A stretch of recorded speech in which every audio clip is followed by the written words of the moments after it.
Сот жүйесінің дамуына үлес қосып жүрген білікті мамандар аз емес. Солардың бірі Семкулова Арай Бегадылқызы 2000-2004 жылдар аралығында Қаз тұтыну одағындағы Қарағанды экономикалық университетін заңгер мамандығы бойынша тәмамдаған.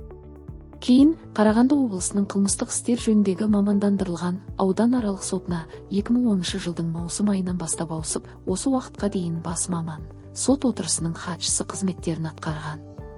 Сот жүйесіндегі жалпы еңбек өтілі 22 жыл.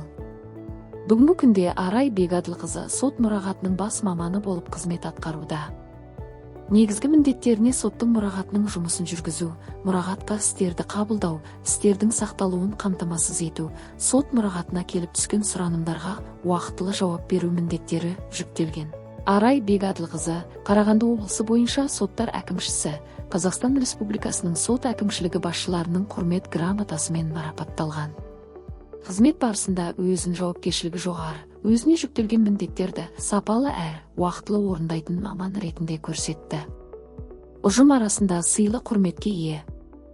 Қазіргі таңда жас мамандармен тәжірибесімен бөлісіп, өзінің іскерлік қабілетін көрсетіп, жауапты саланы абыроймен атқарып жүр.